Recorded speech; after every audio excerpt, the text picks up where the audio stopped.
Hari berjalan begitu lambat, tetapi tahun berjalan begitu cepat. Bener nggak teman-teman? Kayaknya kita lama banget nunggu yang namanya weekend, tapi tahu-tahu udah akhir tahun ajaran aja.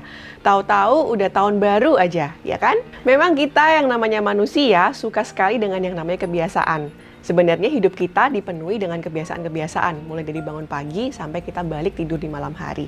Oleh karena itu, terkadang hari-hari kita terasa berlalu begitu saja.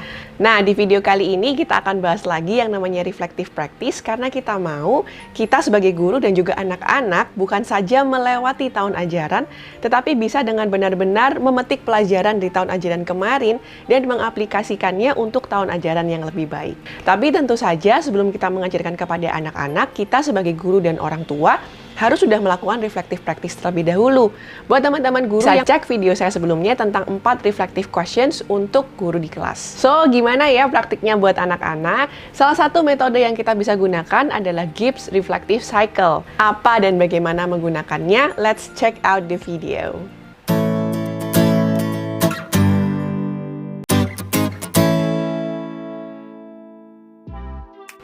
Halo semuanya, kembali lagi bersama saya Amelia dari Ruang Edukator. Kami percaya bahwa pendidikan terbaik adalah pendidikan yang transformatif dan bukan saja pendidikan yang informatif. Oleh karena itu, channel Ruang Edukator hadir memberikan inspirasi, tips, trik, pengetahuan untuk para teman-teman guru dan orang tua sekalian agar menjadikan kelasnya kelas yang transformatif. Buat teman-teman yang baru mampir ke channel Ruang Edukator, please consider to subscribe, siapa tahu kita bisa membantu teman-teman sekalian. Sebelum kita masuk ke yang namanya Gibbs Reflective Practice, saya mau ingatkan sekali lagi pentingnya kita untuk melakukan reflection ini dalam kelas dan juga dalam kehidupan kita. Karena pengalaman hanya akan berubah menjadi pelajaran apabila kita melakukan refleksi dan evaluasi. Gibbs Reflective Practice seperti namanya pertama kali diperkenalkan oleh Graham Gibbs dalam bukunya Learning by Doing. Gibbs Reflective Practice terdiri dari 5 tahapan, yaitu description, yang kedua adalah feelings, yang ketiga evaluation, yang keempat conclusion, dan yang kelima action. Apa saja maksud dari setiap tahapan ini, kita akan bahas secara singkat.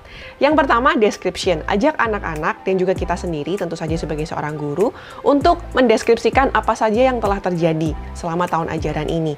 Pelajaran apa yang kita hadapi, kesulitan apa yang kita hadapi, konflik apa yang kita hadapi, pencapaian apa yang terjadi, segala sesuatu yang terjadi di dalam tahun ajaran ini kita deskripsikan. Itu adalah tahapan yang pertama. Tahapan yang kedua adalah feelings, yaitu bagaimana perasaan kita atau bagaimana perasaan anak-anak selama 1 tahun ajaran ini.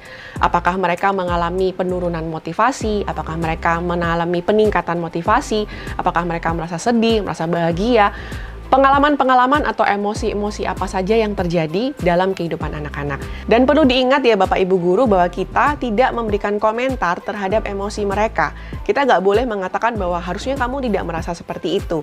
Karena perasaan-perasaan itu adalah perasaan yang valid buat anak-anak kita.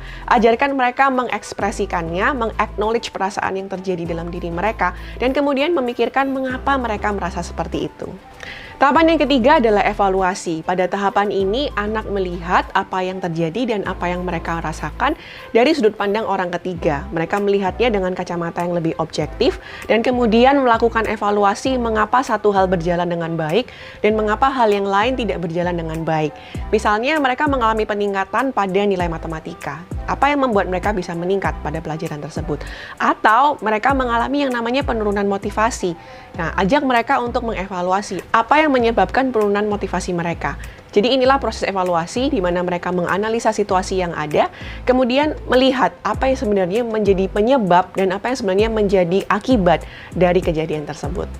Tahapan yang keempat adalah konklusi. Setelah anak-anak melakukan evaluasi dengan apa yang terjadi dalam tahun ajaran ini, mereka menemukan apa yang menjadi penyebab-penyebabnya, mereka bisa menganalisa apa yang menjadi akibat-akibatnya, kemudian mereka menarik sebuah kesimpulan. Bagaimana pengalaman ini atau tahun ajaran ini bisa menjadi satu hal yang positif buat saya sebagai seorang murid. Apabila situasi yang sama terjadi kembali, apa yang saya akan lakukan dengan cara yang berbeda? Hal baik apa yang saya akan harus terus pertahankan, dan hal yang kurang baik apa yang sebaiknya saya tinggalkan?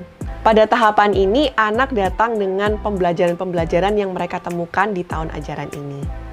Tahapan yang kelima adalah action, yaitu di mana mereka mengambil pelajaran-pelajaran tahun ini dan kemudian mengubahnya menjadi sebuah komitmen yang baru atau rencana tindakan untuk tahun ajaran yang ke depan. Bagaimana nih Bapak Ibu Guru dan juga orang tua sekalian? Apakah kita sendiri sudah melakukannya? Dan kira-kira bisa nggak ya kita bawa anak-anak kita untuk melakukannya juga? Sekali lagi, kita harus bawa pendidikan dan pelajaran di kelas kita menjadi sebuah pendidikan yang mentransformasi kehidupan mereka. Salah satu caranya adalah dengan melakukan reflective practice, mengubah pengalaman menjadi pembelajaran. Sekali lagi buat teman-teman yang baru mampir ke channel Ruang Edukator, please consider to subscribe, like, dan juga share video ini apabila menurut teman-teman video ini berguna untuk para edukator lainnya. Jangan lupa cek juga video-video kita lainnya ya. Selamat mentransformasi kehidupan.